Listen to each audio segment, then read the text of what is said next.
Hijriyah, Syuara ini lumayan banyak ayat-ayatnya. Ada sekitar 227 ayat. Dan Syuara ini nanti akan banyak berbicara tentang kisah-kisah,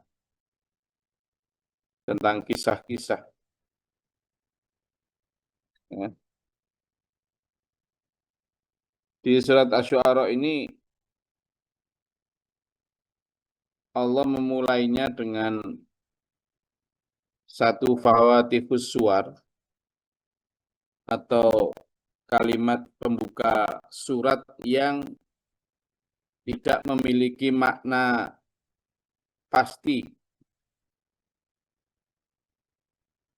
Hanya Allah yang tahu apa maknanya po, sin, mim. Ayat seperti ini sama dengan Yasin, Qaf, Nun, Kaf, Ha, Ya, Ain, Shod. Sama ya. Alif, Lam, Ro, Alif, Lam, Mim. Tuh. Boha, sama. Maknanya hanya Allah yang tahu, tetapi kita bisa mengambil pelajaran seperti misalnya itu adalah kalimat-kalimat pay attention atau supaya orang mengambil perhatian. Kayak misalnya sampean mau ceramah, kemudian orang masih belum fokus pada sampean, maka sampean mengatakan, hey, misalnya. Atau kalimat-kalimat yang sifatnya meminta semua hadirin untuk memberikan perhatian khusus terhadap apa yang akan disampaikan. Kalimat kedua adalah tilka ayatul kitabil mubin. Nah, itu supaya nanti orang perhatian terhadap kalimat kedua itulah, maka kalimat pertama ini dibikin kalimat yang sifatnya unik, sifatnya membuat orang apa itu? Nah, gitu. Sifatnya membuat orang apa itu? Makanya biasanya bahwa tikus suar atau pembuka surat, kalimat-kalimat pembuka surat, itu biasanya selalu dalam tajwidnya memakai mat-mat panjang, ya. Ya, baik mat topi'i, mat lazim, musaqal kilmi, dan seterusnya. Kenapa? Karena memang perlu perhatian tadi. Gitu kan. Makanya bacanya kan alif lam mim. Ada gunah juga di situ tuh. Qasim.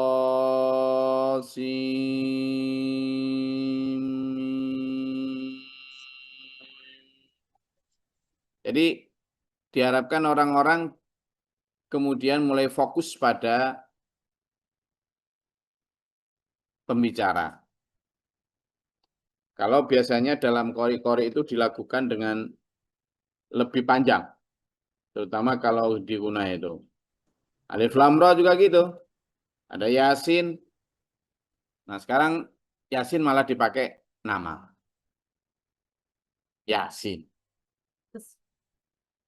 Sama dengan Toha. Ya kan? Toha dipakai nama juga kan? Toha. Kemudian apa lagi? Kamim.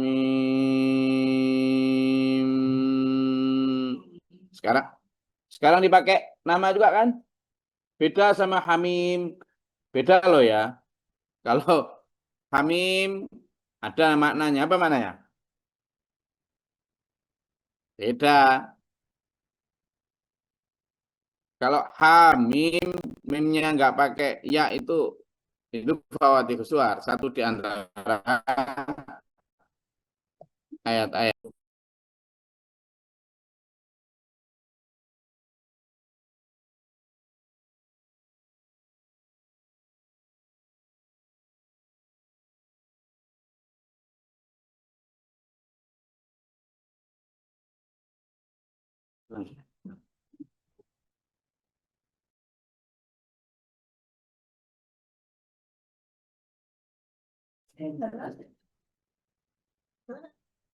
Jadi itu ya fawatih suar. Sekali lagi sebagai kalimat penarik perhatian agar orang lebih fokus pada apa yang akan disampaikan. Tilka ayatul kitabil mubin. Inilah ayat-ayat Al-Quran yang jelas. Kita diberikan Quran itu sebenarnya banyak manusia sekarang itu yang memang cari perkara. Cari perkara itu gini. Ayat-ayat yang sudah jelas, perintahnya jelas gitu. Dicari-cari takwilihi. Makanya dalam surat Ali Imran kan disebutnya. Ayat-ayat Al-Quran itu sebenarnya sudah muhkamat. Meskipun hanya sebagian kecil ada yang mutasyabihat. Muhkamat itu jelas terang makna maupun hukumnya. Tetapi manusia mencari yang mutasyabihat. Apa? Yang masih syubhat, yang masih meragukan maknanya. Padahal ayat yang sifatnya mutasyabihat itu hanya sedikit. Tapi justru manusia lebih banyak yang bermain di situ, yang berputar-putar di situ untuk ibtigha'a fitnah wa ibtigha'a ta'wilihi istilahnya. Apa? Untuk mencari-cari takwil yang di dalamnya itu. Quran itu sudah jelas banget, mubin. Quran itu juga sudah jelas banget dalam hal ini maknanya apa, artinya apa. Memang ada beberapa ayat yang memerlukan pentakwilan lebih dalam, seperti misalnya ya, ada satu ayat yang dulu bahkan sahabat sendiri keliru itu di dalam menerjemahkan. Jadi sampai jelasnya benang hitam di antara benang putih. Nah, itu tentang kapan boleh buka puasa dan kapan boleh sahur. Nah, ayat itu ternyata diterjemahkan oleh sahabat apa adanya. Padahal itu sebenarnya adalah kiasan. Akhirnya para sahabat menaruh benang hitam sama benang putih di balik bantal. Menunggu benang hitam menjadi putih. Dan menunggu benang putih menjadi hitam. Akhirnya ya nggak hitam-hitam lah. Tapi kata Nabi, loh itu bukan gitu. Maksudnya itu adalah ketika malam sudah berganti siang dan siang berganti malam. Nah, ada memang beberapa ayat yang memerlukan takwil lebih lanjut seperti itu. Tetapi kebanyakan ayat yang lain, yang banyak, itu sudah muhkamat. Nah, sementara manusia lebih sering mencari hal-hal yang sifatnya mutasyabih. Sebenarnya mereka bukan apa, tapi karena ingin bersembunyi dari kewajiban-kewajiban mereka. Ingin bersembunyi dari apa yang sebenarnya sudah jelas. Ya. Jadi itu disebut mutasyabihat itu ayat yang bicara tentang hal-hal yang perlu apa ya dalil selanjutnya. Misalnya tadi itu. Tetapi manusia kebanyakan mencari yang seperti itu. Kalau bisa cari yang sulit, kenapa cari yang mudah? Manusia kan susah, suka begitu ya. Mempersulit diri. Kalau bisa sulit, kenapa dipermudah? Ini gitu. Ciri khas birokrasi. Coba dibuka di surat Ali Imran ayat 7.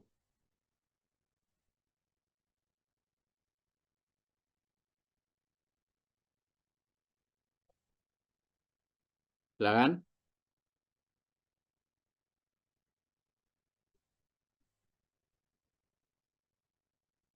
Ya, Assalamualaikum. Al-Imran ayat 7. A'udzubillahi minasyaitonirrajim. Bismillahirrahmanirrahim. Dialah yang menurunkan kitab Al-Qur'an kepadamu Muhammad.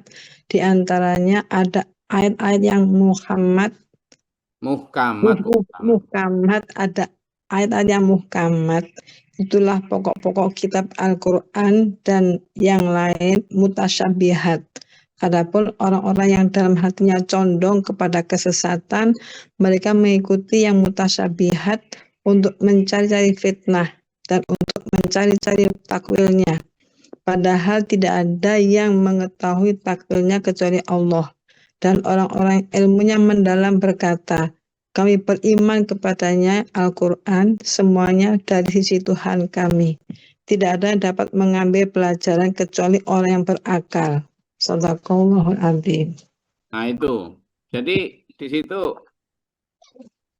apa yang dimaksud dengan ayat-ayat yang muhkamat? Ya yang sudah jelas. Jelas hukumnya, jelas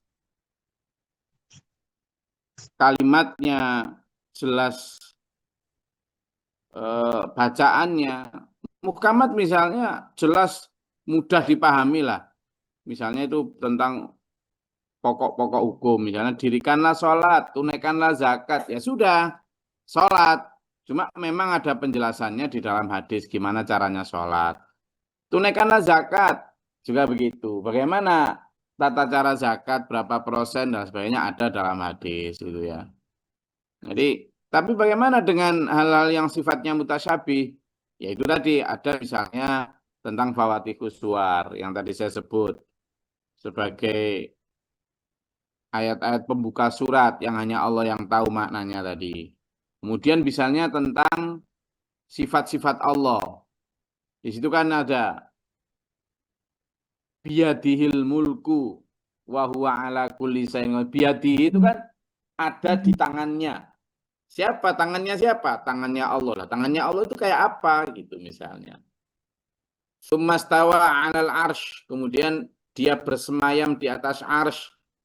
Nah, cara duduknya Allah seperti apa? Itu yang masih perlu takwil, jangan diartikan apa adanya tadi. Karena kalau diartikan apa adanya tadi, ya repot gitu. Misalnya juga yang perlu takwil yang tadi keliru itu misalnya ada di dalam surat Al-Baqarah, coba dibuka itu. Surat Al-Baqarah ayat 187. Sehingga ya ada juga yang keliru memang. Al-Baqarah 187. Ini tentang puasa. Kita kan mau puasa nih.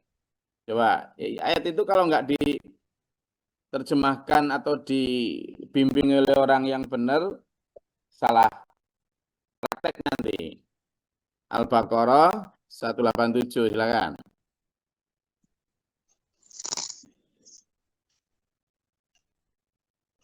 Silakan siapa yang membaca? Coba Bu Indi, siapa silakan. A'udzubillahi minasyaitonirrajim. Dihalalkan bagimu pada malam hari puasa bercampur dengan istrimu. Mereka adalah pakaian bagimu dan kamu adalah pakaian bagi mereka. Allah mengetahui bahwa kamu tidak dapat menahan dirimu sendiri, tetapi Dia menerima tobatmu dan memaafkan kamu. Maka sekarang campurilah mereka dan carilah apa yang telah ditetapkan Allah bagimu. Makan dan minumlah hingga jelas bagimu atau perbedaan antara benang putih dan benang hitam, yaitu fajar. Kemudian sempurnakanlah puasa sampai datang malam. Tetapi jangan kamu campuri mereka ketika kamu beretikaf dalam masjid. Itulah ketentuan Allah. Maka janganlah kamu mendekatinya. Demikianlah Allah menerangkan ayat-ayatnya kepada manusia agar mereka bertakwa. Shadaqallahul adzim. Jadi ayat itu pernah itu, jadi ada seorang sahabat itu kemudian paginya itu, ya Rasul saya menunggu sampai fajar. Tapi kok tak lihat benang putihnya enggak berubah. Sampai kamu melihat perbedaan benang putih sama benang hitam. Saya taruh itu benang hitam sama benang putih di bawah bantal saya itu. Lah kok enggak berubah-berubah katanya. Lo enggak gitu maksudnya itu. Kalau fajar itu kan nanti terang, ada benang hitam. Kalau malam kan benang hitamnya enggak kelihatan tuh. Benang putihnya juga samar. Itu maksudnya kamu harus jelas betul, satu di antara tanda kamu mulai berpuasa adalah ketika terbitnya fajar. Ketika sudah mulai jelas benda-benda. Zaman sekarang lah ada listrik sehingga terang sejak malam. Ini zaman dulu mengandalkan apa coba? Ublik pun nggak gampang, apalagi minyak belum ditemukan. Orang masih pakai alat-alat tradisional untuk penerangan tuh. Sehingga tanda seperti itu. Nah, ayat yang semacam itu memang beberapa membutuhkan takwil. Lah fungsinya apa ada ayat yang mutasyabihat dan ayat yang muhkamat? Untuk ujian imanan. Makanya di ayat Ali Imran ayat 7 surat Ali Imran tadi dijelaskan itu. Bagi orang-orang yang beriman, orang-orang yang diberi ilmu itu mereka langsung aja beriman. Baik mutasyabih maupun muhkamat. Terus nggak banyak pertanyaan wis gitu. Ketika disampaikan sumastawa alal ars, ketika disampaikan babiyadil mulku, di tangannya lah secara kerajaan tangannya, nggak usah bertanya tangannya Allah seperti apa, ars itu di mana, nggak usah, langsung memahami bahwa ars itu kekuasaan Allah dan seterusnya. Sehingga itu menjadi ujian keimanan. Tapi bagi orang-orang yang fi qulubihim maradun, di situ disebutkan dalam Ali Imran itu. Tapi bagi orang-orang yang di dalam hatinya ada penyakit, mereka lah orang yang selalu ibtigha ta'wili wal fitnah tadi itu. Selalu mencari takwil-takwilnya, putar-putar di situ, debat nggak penting. Nabi Adam itu kira-kira tahun berapa ya? Lah fungsinya apa? Tahun Nabi Adam datang itu. Nabi Adam itu turunnya di mana? Di daerah mana kira-kira? Swedia apa Magelang? Lah kalau turun di mana loh, fungsinya apa untuk kita? Maksudnya kan tidak penting untuk tahu itu. Yang penting adalah kisah tentang Nabi Adam memberi pelajaran kita agar kita tidak tergoda setan. Kan itu. Kisah tentang bagaimana kita mencontoh Nabi Adam yang bertaubat. Tentang Nabi Adam ada di mana kan nggak ada ngaruhnya terhadap perilaku maupun bagaimana kita harus hidup di dunia ini itu. Ya, jadi ayat Al-Qur'an itu sudah jelas. Kita sudah tinggal melaksanakan aja. Meskipun ada beberapa yang kita sadari kita tetap memerlukan orang-orang yang memiliki ilmu untuk menerjemahkan dan mentakwilkan itu sesuai dengan aturan Allah. Tetapi memang meskipun berilmu sendiri juga belum tentu mentafsirkan itu seperti yang Allah inginkan. Bahkan yang sudah punya kriteria. Jadi kalau sekarang orang kan kriteria mufasir ya, saya sebutkan ya, supaya dulur-dulur juga kriteria seorang mujtahid atau mufasir ya. Ada sekitar 13 ilmu yang harus dikuasai itu. Jadi kriteria seorang pertama ya, harus menguasai bahasa Arab, mampu memahami baik nahwu, soroh, balaghah, pani, mantek, bayan dan seterusnya itu. Ya, kenapa? Karena Al-Qur'an dan hadis itu bahasa Arab. Yang kedua, juga memahami tentang ulumul Qur'an. Ya, baik ayat-ayat yang sifatnya al-ahkam tentang hukum-hukum, mengetahui tentang nasakh mansukh, tentang asbabun nuzul dan sebagainya. Ya, itu Kemudian juga punya ulumul hadis, memahami ilmu hadis. Itu mulai dari hadis-hadis ahkam juga, kemudian mustalah al-hadis, kemudian juga dia bisa membedakan tentang sahih, dhaif, memahami tentang nasih dan mansuknya sebuah hadis, ulumul hadis. Yang keempat, dia harus mengetahui usul fikih. Apa itu usul fikih? Metodologi dalam menentukan hukum, mulai dari istimbat sampai isbatnya, kaidah-kaidah usul fikih dalam mengerti itu harus paham.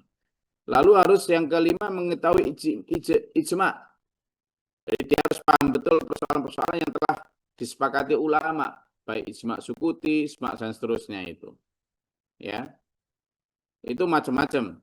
Supaya apa? Dalam memastikan ini hukumnya seperti apa, juga berdasarkan kesepakatan ulama yang mana gitu. Kemudian yang keenam, memahami maqasid syariah. Apa maksudnya? Memahami tujuan dari disyariatkan syariah. Jadi setiap syariah itu ada hikmah dan falsafahnya. Nah, ada satu kitab yang disebut Hikmatut Tasyri' wal Falsafati Tuhu ya. Itu ada. Kemudian yang ketujuh, orangnya harus sehat, adil, dan bertakwa. Nah, ini loh kadang yang yang tidak semua memiliki, gitu ya. Kemudian juga harus memahami fikih, memahami budaya, memahami ilmu mauhibah, ya, tentang pemberian segala macam, banyak sekali.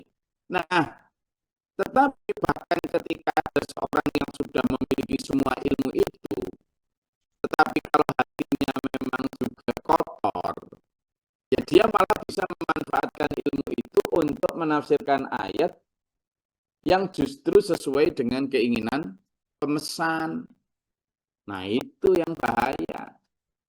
Maka ketika misalnya sudah punya semua ilmu tafsir tadi itu, ilmu-ilmu yang disyaratkan untuk menjadi mufasir, bisa saja kemudian ceklek gitu, hasil dari tafsirannya jilbab itu enggak wajib, enggak apa-apa, kamu celana pendek perempuan enggak apa-apa. Ya sudah, repot sudah. Bisa juga ujungnya kemudian sholat itu sebenarnya ya wajib tapi begini loh. Nah, ini bisa aja. Kalau hatinya sudah tidak dibimbing Allah meskipun ilmunya setinggi langit ya hasilnya begitu. Gitu kan. Jadi akhirnya apa bagaimana lalu kita? Ya benar-benar kita ini penting untuk tetap memperhatikan hasil-hasil ijtihad para mufasir sebagai cara kita mempertimbangkan berpikir, tetapi harus diingat bahwa yang paling utama dari semua itu adalah mencari orang yang benar-benar hatinya bersih dari kepentingan duniawi. Supaya apa? Supaya tidak salah menafsirkan. Lawang orang yang membunuh Ali bin Abi Thalib, orang yang membunuh Abu Bakar, itu orang yang juga dulu pernah nyantri ke Nabi Muhammad dan mereka hafal Quran. Artinya juga mufasir. Ya jelas sudah memahami semua ayat, semua kriteria itu zaman Nabi kok. Mereka hidup di zaman Nabi itu. Tapi masih menganggap bahwa Ali bin Abi Thalib keliru karena menurut dia tafsirnya keliru. Nah, itu orang-orang yang berdiri di atas kepentingan nafsu. Jadi jangankan sekarang, orang yang pernah bertemu Nabi saja itu bisa keliru dalam hal tafsir. Bukan orang kafir loh, bukan loh ya. Itu orang Islam, ya syahadat, ya sholat, ya puasa, ya zakat, ya haji, ya pinter ngaji, mau ngapal Quran. Tapi tetap keliru tafsirnya gitu. Bahkan sampai hasil kekeliruannya itu menjadikan dia membunuh sahabat utama. Itu loh. Jadi makanya jangan melete, jangan sombong juga kalau kemudian kalau kiaiku atau kalau guruku atau bahkan aku sendiri ini ahli tafsir, aku ini pasti benar. Ya belum tentu juga gitu. Ya. Karena itu tadi, makanya ada juga kan yang kemudian jilbab itu tidak wajib apa segala macam. Lah itu nanti gimana coba? Gitu kan. Padahal ahli tafsir juga. Makanya dalam hal kayak gini supaya kita tidak salah dalam ini ya. La'allaka baqi'un nafsaka alla yakunu mu'minin, hampir saja kamu wahai Muhammad membinasakan dirimu karena tidak berimannya mereka. Kenapa ini? Karena Rasulullah Muhammad SAW begitu mikir banget terhadap orang-orang yang belum beriman dulu. Jadi orang-orang Mekah, orang-orang itu gini ya beratnya. Jadi Nabi Muhammad sampai kepikiran. Membinasakan maksudnya itu apa? Sampai sakit, sampai sedih yang luar biasa. Kata Allah, inna sya'nu nazil alaihim minas samai ayatan fadallat a'naquhum laha khadi'in. Kami bisa aja Muhammad. Kami turunkan atas mereka mukjizat lalu mereka menjadi orang-orang yang taat. Tengkuk-tengkuk mereka tunduk dengan rendah hati. Bisa aja kata Allah. Bisa. Gitu ya. Tapi wa ma ya'tihim min dzikrin minar rahmani muhdatsin illa kanu mu'ridin.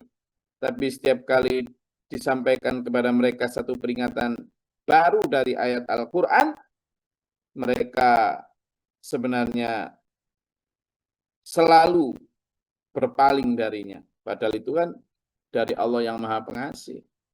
Jadi itu ayat diturunkan, lalu ada yang tidak taat, ada yang taat. Itu sudah menjadi pilihan mereka. Mereka diperintah untuk taat, lalu tidak taat. Ya sudah. Makanya Allah dalam surat Al-Mulk ayat 2 itu kan menyampaikan, A'udzubillahi minasyaitonirrajim, alladzi khalaqal maut wal hayat. Allah lah yang menciptakan hidup dan mati. Apa fungsinya? Ternyata hidup dan mati. Berarti seluruh pernik kehidupan itu adalah liyabluwakum, untuk menguji kalian, kata Allah. Jadi itu semua materi ujian. Untuk apa? Ayyukum ahsanu. Untuk dicari siapa yang paling baik. Bukan yang paling banyak loh ya. Banyak itu bisa jadi menjadi satu di antara paling baik. Tapi yang paling baik amal-amalnya. Jadi itu ujian. Makanya di situ ada yang taat, ada yang tidak taat. Jangan menjadikan kamu risau Muhammad, kata Allah. Faqad kadzabu fasayatihim amba'u ma kanu bihi yastahzi'un. Sungguh telah mendustakan Al-Qur'an, maka kelak mereka yang mendustakan Al-Qur'an akan datang kepada kebenaran berita tentang apa yang dahulu mereka olok-olokkan, tentang azab, tentang kebenaran surga, tentang neraka, kan diolok-olok. Zaman sekarang kan juga diolok-olok. Namun coba lihat ya. Bicara neraka nanti lah, iya nanti, wah aku ada itu artis-artis yang saking Islam padahal. Islam. Bahkan dulu pernah mondok itu. Nggak usah saya sebut namanya lah. Pernah mondok. Yang sekarang mengkampanyekan tentang seks bebas, tentang pokoknya kalau bicara di TV, di podcast vulgar banget lah. Pernah mondok dia. Tapi dia dengan entengnya, apa? Kalau memang aku masuk neraka ya sudahlah, enak kan di sana bareng-bareng artis. Kita nanti ada investan di sana. Neraka dibikin olok-olok. Sementara surga juga begitu. Apa? Kamu berkorban berjihad apa? Biar dapat 72 bidadari tak? Buat olok-olok gitu. Jadi ternyata olok-olok 1500 tahun yang lalu itu masih juga terjadi di zaman sekarang. Tidak oleh orang kafir, tapi justru oleh orang-orang Islam sendiri. Kalau Islam begitu, yang kemudian pasti masuk surga, ya opong dia mengolok-olok surganya. Mana mau surga ditempati oleh orang yang dulunya ketika di dunia ngolok-ngolok. Nggak mau surga. Awalam yarau ilal ardi kam ambatna fiha min kulli zaujin karim. Apakah mereka tidak memperhatikan bumi betapa banyak kami tumbuhkan di bumi itu berbagai macam tumbuhan-tumbuhan yang baik. Saya setiap kali lihat tumbuhan dia, Allah begitu maha kuasa. Hijau aja hijaunya beda semua loh itu daun-daun. Kita aja nggak bisa membedakan itu hijau apa. Inna fi dzalika laayatan. Sungguh pada yang demikian terdapat tanda-tanda kebesaran Allah. Wa makana kebanyakan mereka juga enggak beriman. Jangankan beriman, kagum aja enggak ya. Wa inna rabbaka lahuwal azizur rahim, dan sungguh Tuhanmu adalah yang maha perkasa lagi maha penyayang. Jadi Tuhan kita itu maha penyayang, Lur. Maha penyayang, kita dikasih peringatan tiap pagi ini sayang loh berarti. Ya kan? Kita dikasih peringatan tiap pagi gini supaya nggak melenceng dari jalannya. Ini kasih sayang Allah tuh loh, ya. Oke, Silakan kalau ada yang mau ditanyakan.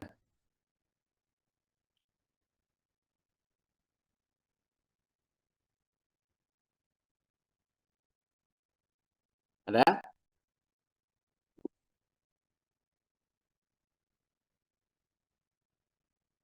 Ngantuk? Libur tuh hari ini? Libur tuh? Hmm.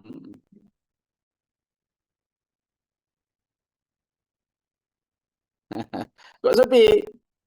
Jangan ngantuk semua ini, tak lihat ini. Gus, adanya aliran-aliran sekarang banyak aliran itu sumbernya mereka tuh mengambil dari mana, Gus? Tetap walaupun mereka mengatakan Al-Quran dan lain-lain itu kan banyak aliran tuh, Gus. Ya, Dan aliran apa ini? pengikut Aliran listrik atau aliran apa ini?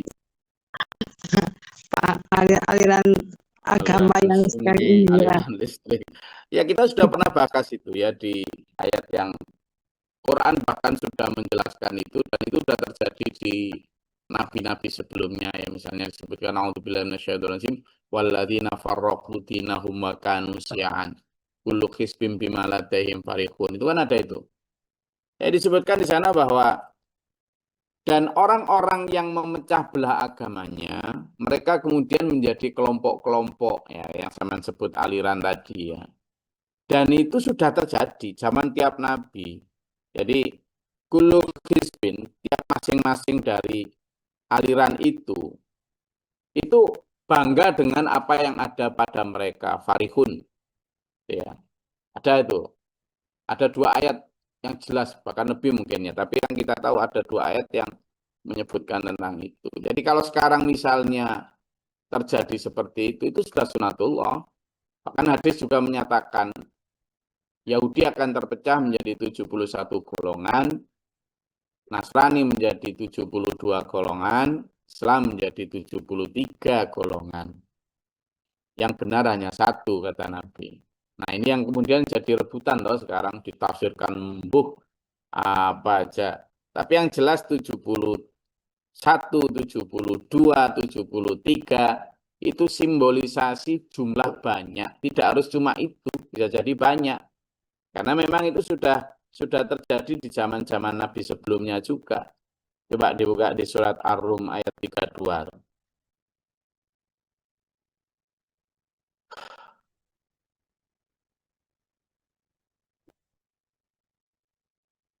Ya, di situ disebutkan tentang orang-orang yang memecah belah agamanya. Sudah jelas ketemu? Coba aja, silakan gantian. Monggo yang mau baca. Izin Gus. A'udzubillahi minasyaitonir rajim. Bismillahirrahmanirrahim. Yaitu orang-orang yang memecah belah agama mereka dan mereka menjadi beberapa golongan.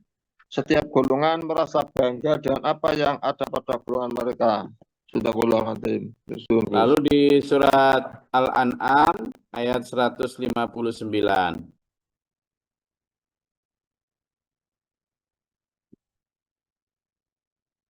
Oke. Itu juga. Jadi nanti bisa ada ketemu? Silakan Mas siapa? Izin Gus. Yo. A'udzubillahi minasyaitonirrajim. Bismillahirrahmanirrahim.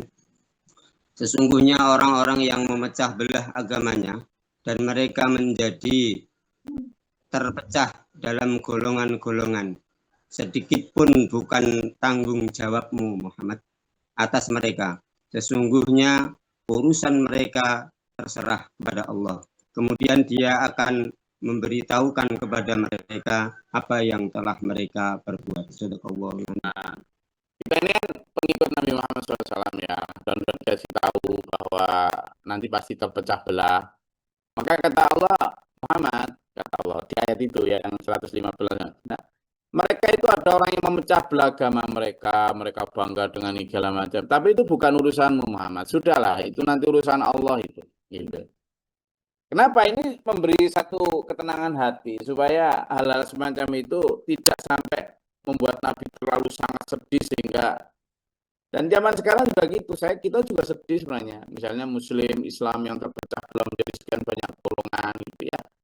lalu mereka saling menyerang, saling, wih, oh ini kamu, wah, coba lihat itu debatan yang saling menyerang. Katanya itu rahmat apa, saling benci, saling mencaci, bahkan saling membubarkan, bahkan saling melaporkan. Untuk rahmat apa? Tidak ada perbedaan kayak gitu rahmat itu. Belas aku nggak setuju. Perbedaan rahmat itu ya perbedaan seperti di zaman Nabi, di mana para sahabat sering berbeda pendapat. Iya, memang. Tapi antar mereka itu saling mengaku salah. Saya yang salah, Rasul, ya Nabi. Umar yang benar. Begitu Abu Bakar. Abu Bakar bilang gitu, Umar juga gitu. Mboten ya Rasul. Saya yang salah. Abu Bakar. Masa Abu Bakar sing leres yang benar. Itu perbedaan yang rahmat, karena kemudian mereka menyatukan itu dalam keputusan Nabi. Pentingan umat di atas segalanya. Tapi kalau orang sekarang, wis pasti aku yang benar. Itu wis pasti keliru. Senanja lanjut gitu. Makanya umat sekarang itu kayak kembali di ayat surat. Silakan Pak ya. Iya, Assalamualaikum warahmatullahi wabarakatuh. Nah, terkait ini Gus, Ya. saya yang paling benar atau mengaku salah itu. Nah, saya urutkan dulu misalnya dalam hal memilih agama, Gus. Sampai di mana saya harus berhenti mengatakan bahwa saya lah yang paling benar. Dengan pengetahuan terbatas, saya mungkin harus mengklaim bahwa Islam yang paling benar. Padahal saya belum mempelajari agama-agama yang lain. Kemudian setelah masuk Islam, kan banyak pemahaman gitu. Saya tetap harus mengakui bahwa jalan saya ini yang paling benar gitu. Nah, termasuk di ujungnya misalnya saya ikut SPMA itu. Yang jelas pasti mungkin dalam hal tertentu ada semacam banyak perbedaan. Dan apakah di situ juga saya harus mengklaim bahwa inilah jalan yang paling benar gitu. Sebenarnya di sisi lain tadi para sahabat tuh mengaku saya lah yang salah gitu. Saya yang salah. Nah, apakah saya harus tetap juga mengklaim bahwa dengan keterbatasan saya untuk dalam ilmu itu mengklaim inilah jalan yang paling benar gitu, Mas. Apakah tetap harus ngaku saya salah gitu. Sampai di mana gitu Gus batasnya Gus. Itu Gus. Ya. Waalaikumsalam. Itu ada gini, Pak. Ini saya urutkan juga ya. Jadi dalam Islam dari sisi agama itu kan ada satu ayat bahwa inilah Al-Qur'an gitu kan. Inilah Al-Qur'an yang inilah Quran, kitab yang membenarkan, ya kan, membenarkan kitab-kitab sebelumnya. Gitu. Kalimat membenarkan itu sebenarnya banyak. Coba dibuka di surat Al-Maidah ayat 48. Kemudian Ali Imran, ya, Al-Maidah ayat 48. Kemudian Ali Imran ayat 3 sampai 4. Banyak. Tapi Al-Maidah ya. Al-Maidah dulu. Bismillahirrahmanirrahim. Dan kami telah turunkan kepadamu Al-Quran dengan membawa kebenaran. Membenarkan apa yang sebelumnya, yaitu kitab-kitab yang diturunkan sebelumnya, dan batu ujian terhadap kitab-kitab yang lain itu. Maka putuskanlah perkara mereka menurut apa yang Allah turunkan, dan janganlah kamu mengikuti hawa nafsu mereka dengan meninggalkan kebenaran yang telah datang kepadamu. Untuk setiap umat di antara kamu, kami berikan aturan dan jalan yang terang. Sekiranya Allah menghendaki, niscaya kamu dijadikannya satu umat saja. Tapi Allah hendak menguji kamu terhadap pemberiannya padamu, maka berlomba-lombalah berbuat kebajikan, hanya kepada Allah lah kamu semua kembali, lalu diberitahukannya kepadamu apa yang telah kamu perselisihkan itu. Jadi di ayat yang dibaca oleh Pak Eyan tadi itu disampaikan bahwa kitab Al-Quran itu membenarkan kitab-kitab yang diturunkan sebelumnya. Lalu sampai sebatas apa? Kalau memang sama-sama benar, kenapa Islam ada? Meskipun kitab-kitab yang sebelumnya benar, tetapi kemudian bahwa Islam itu adalah agama yang menjadi penyempurna agama-agama sebelumnya. Maka kebenaran agama-agama sebelumnya itu direduksi di dalam agama yang terakhir. Makanya kemudian ada kalimat inna dina indallahi Islam, gitu kan. Itu jadi tetap agama-agama sebelumnya benar, tetapi benar pada masanya. Misalnya ejaan nulis jarum, dulu DJ, benar pada masanya. Tapi kalau sekarang nulis misalnya Joyoriman, pakai Joyoriman, keliru. Maka bukan karena itu keliru, tapi memang hukum sudah dirubah oleh Allah. Gitu. Nah, sehingga ketika kita membenarkan itu adalah kalau di dalam hukum Taurat misalnya mengatakan bahwa hukum zina harus dirajam dan sekarang ternyata dibenarkan Al-Quran, tapi ada beberapa hukum Taurat yang kemudian sudah dirubah Quran. Di situ kita harus mengatakan Islam yang paling benar. Boleh, meskipun kalau ada orang lain misalnya, saya tetap benar, ya sudah, kalimat yang dipakai maka surat Al-Kafirun, lakum dinukum waliyadin. Gitu ya. Nah, masuk ke dalam Islam ya. Di Islam juga begitu. Di Islam ini kan banyak nih golongan-golongan segala macam dan sebagainya.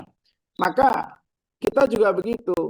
Ya sudah, di dalam Islam ini semuanya adalah berdasarkan Al-Quran dan hadis. Kamu mungkin juga benar, si A, si B, si C, si D mungkin punya hal-hal yang benar. Misalnya, dalam konteks tertentu, golongan A sama dengan golongan B. Dalam hal melihat bahwa Allah bersemayam di arsy itu adalah bukan di atas, tetapi adalah memenuhi jagat raya. Oh, berarti golongan A sama B sama nih. Tapi dalam hal tertentu misalnya, tentang cara memperlakukan jenazah, dia beda. Dia pakai misalnya harus begini lagi, tambah begini. Yang ini tidak sesuai dengan apa yang disampaikan Rasulullah. Nah, pada giliran titik itu, kita kemudian bukan pakai lakum dinukum waliyadin, tapi pakai lana a'maluna walakum a'malukum. Amalku ya amalku, amalmu ya amalmu. Yakni apa? Pada saat seperti itu kita sudah tidak lagi ngotot dengan membuat mereka supaya ikut kita. Ya sudah, nanti kita buktikan saja di akhirat mana yang paling benar di antara kita tanpa harus saling membenci, tanpa harus saling mencaci. Tapi pada titik itu kita harus katakan sekarang itu, kamu tuh jangan terlalu fundamentalis gitu. Kita harus fundamentalis. Fundamentalis itu harus fundamen sesuatu yang sifatnya pokok dasar itu tidak bisa dirubah. Nah, sampean dan saya boleh dan berhak untuk kekeh mengatakan saya meyakini bahwa ini benar. Asalkan ketika kita melihat itu setelah melakukan pencarian. Makanya yang sering banget kita sampaikan itu, carilah itu dengan 3 cara. Mana di antara mereka yang benar itu. Mulai dari studi literasi, studi komparasi, sampai studi kontemplasi itu. Itu yang kita pakai untuk kemudian begitu itu sudah selesai, ya sudah, ini kita sampai pada kebenaran. Itu yang pertama. Lalu bahkan ketika kita sudah menemukan kebenaran, misalnya saya di SPMA gitu lah, itu pun tetap harus melihat, terutama dalam hal-hal fikih itu. Oh, saya kok sholat 2 rakaat sebelum zuhur misalnya. Coba tak lihat lagi dalilnya. Ternyata dalil yang lebih kuat adalah sholat sebelum zuhur itu 4 rakaat misalnya ini. Ya kita tetap harus membuka peluang itu. Makanya Pak Guru Mohtar itu selalu ketika dawuh itu, seandainya ada perilaku saya dalam hal beribadah ini yang sampean ketahui keliru, tapi ada dalil atau dasar hukum yang lebih kuat, sampean bilang ke saya. Karena saya nggak mau sesat dan menyesatkan. Dia selalu begitu. Gitu. Nah, yang demikian ini yang menurut saya memang sangat penting di dalam Islam supaya apa? supaya kita tidak benar-benar dulu misalnya awal-awal Pak Guru Muhtar mendirikan pondok itu tarawih ya sore misalnya, tarawih sore gitu ya, seperti umumnya yang dicontohkan masyarakat. Kemudian setelah kemudian kita mengkaji hadis demi hadis, ternyata Rasulullah itu tidak pernah ada istilah tarawih. Jadi beliau itu rajin melakukan tahajud terus bahkan di bulan Ramadan. Nah pada saat seperti itu kita kemudian tidak langsung berubah tuh malam terus gitu, enggak.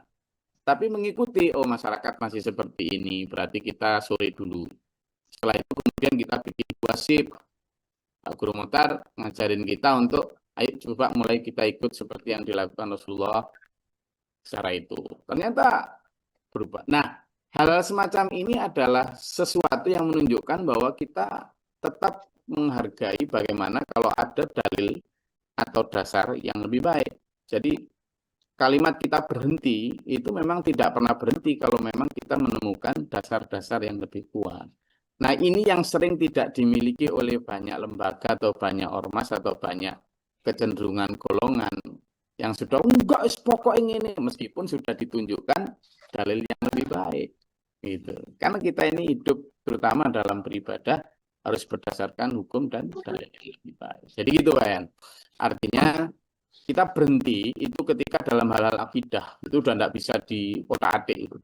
Dalam hal akidah termasuk misalnya tentang Allah, tentang kiamat, tentang Nabi, tentang Rasul, itu sudah tidak bisa diotak-atik. Hal yang masih bisa bukan berubah ya, tetapi berkembang ijtihadnya itu dalam hal fikih. Itu pun hanya sedikit sebenarnya. Gitu. Tapi hal misalnya kaifiyah sholat segala macam sudah jelas banget di dalam Al-Quran tentang bagaimana merawat jenazah, mulai dari itu sudah jelas banget. Hal-hal kayak gitu sebenarnya sudah nggak banyak perubahan. Kecuali kalau kemudian dicampur tradisi dan lain sebagainya, lalu dicari-carikan dalil. Nah, kalau kayak gitu kan kita jelas mengikutinya siapa. Itu ya. Jadi pada ujung-ujungnya akhirnya saya sendirilah yang menjadi hakimnya gitu. Oh harus ke sana gitu. Karena gitu. Ya, batasan saya ini kok saya malah yang menggurui, yang memberikan menjadi guru gitu. Menjadi guru untuk para yang memberikan arahan itu. Karena kan pada saat ada pilihan yang menentukan jadinya diri sendiri gitu loh Gus. Betul. Nah, seperti itu. Itulah saya agak sedikit ketakutan gitu. Iya, makanya tadi itu ada syarat terakhir kan. Kalau itu kan misalnya studi literasi ya, kita membaca ayat-ayat, baca Quran, baca hadis. Mana sih guru pemimpin yang bisa kita ikuti fatwanya gitu. Karena kita mungkin merasa awam sehingga harus ikut fatwa. Mana sih gitu. Kita lihat tuh perilaku orang-orang yang kita ikuti. Karena kalau hanya berdasarkan ilmu, banyak orang yang punya ilmu kan, tapi belum tentu benar. Maka kita lihat tuh perilakunya tuh. Bagaimana perilakunya, bagaimana segala macam lah. Kita lihat dalam Al-Quran hadis ciri-ciri orang yang baik, orang yang benar, orang yang bisa diikuti. Misalnya surat Yasin kemarin itu ayat 21 dan seterusnya. Lalu setelah itu kita studi komparasi. Apa itu komparasi? Ya kita bandingkan. Perbandingan utama kita itu dengan Rasul itu. Pasti harus dengan Rasul itu. Karena teladan utama kita Rasul. Kita bandingkan orang yang mau kita mintain fatwa itu dengan Nabi Rasul. Karena nggak mungkin persis Nabi Rasul, maka yang kedua kita bandingkan dengan sesama yang mau kita pilih sebagai guru maupun pemimpin. Mana yang lebih mendekati lah. Gitu. Meskipun nggak mungkin sempurna. Dan gitu. Nah setelah itu kita memang itu tergantung kita kan pada saat itu di titik itu kita tetap tergantung kita yang akhirnya menjadi hakim. Tetapi ada yang ketiga tuh studi kontemplasi. Pada akhirnya kita minta kepada Allah tuh, ya Allah tunjuki aku ya Allah juru atau pemimpin yang bisa menyelamatkan aku nanti di akhirat. Ya itu sudah, kalau itu sudah bukan kita, nanti tetap Allah. Meskipun ada kadang faktor iblis setan yang memberikan pemahaman beda. Maka disitulah butuhnya kebeningan hati kita, kesucian hati kita untuk minta kepada Allah. Ada cerita yang kemudian ketika sedang haji di Mekah, kemudian minta kepada Allah ditunjuki guru yang bisa membimbing dan lain sebagainya, kemudian diberikan petunjuk. Ada juga Anda harus ke Mekah, Tapi banyak yang diberikan Allah kemudian petunjuk seperti itu. Nah, yang terakhir ini yang kemudian menjadi semacam gong gitu, Pak ya. Setelah kita melakukan ikhtiar banyak tentang bagaimana kita mencari kebenaran itu. Ini yang bukan kita sudah. Tapi yang nanti tetap kita juga, meskipun Allah kan berfirman gitu. Yahdi mayasya wa yudhillu mayasya. Allah yang memberi petunjuk dan menyesatkan orang. Tapi Allah juga memberi peluang dengan apa? Innallaha la yughayyiru ma biqaumin hatta yughayyiru ma bi anfusihim. Allah tidak akan merubah nasib satu kaum kecuali dia merubahnya sendiri. Sehingga ikhtiar yang pertama, yang kedua tadi, tapi yang paling penting adalah ikhtiar tadi yang ketiga, di mana kita berdoa betul kepada Allah, ya Allah tunjukilah aku siapa yang bisa aku jadikan sandaran untuk menuntun hidupku dalam berfatwa tentang hukum-hukum Islam ini dan hidup ini. Itu. Terima kasih. Saya sarapan, Pak ya.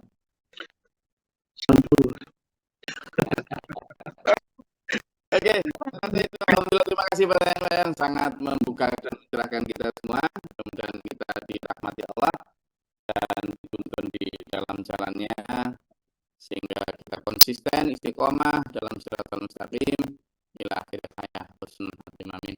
Allahumma shalli wa sallim barik ala sayyidina. Allahumma ighfir lana wa اللهم اهدنا فيمن هديت وعافنا فيمن عافيت وتولنا فيمن وبارك لنا فيما قضيت وقنا شر ما قضيت فانك تقضي. استغفر واتوب اليك وصلى الله. اللهم ارزقنا البلاء والوباء والمسلمين ربنا آتنا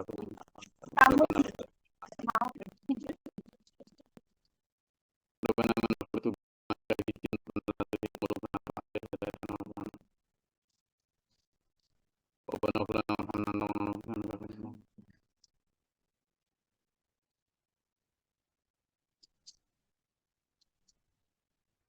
ربي أعوذ بك من همزات الشياطين وأعوذ بك ربي أعوذ بك اللهم صل برحمتك اللهم زلنا رحمة بيدك وتنا اللهم اغفر لنا سفر وثبت مننا أعوذ بالله من شر البلاء والبدر كشفاء الغداء عشان تدعونا ربنا هب لنا من أزواجنا وذريتنا قرة أعين ربنا آتنا في الدنيا حسنة وفي الآخرة حسنة وقنا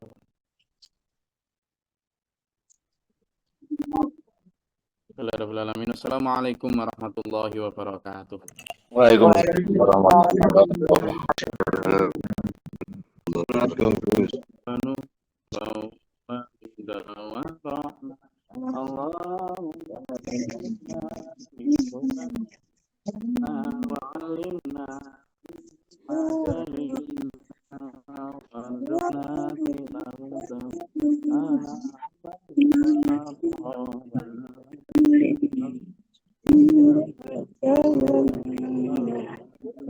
wabarakatuh.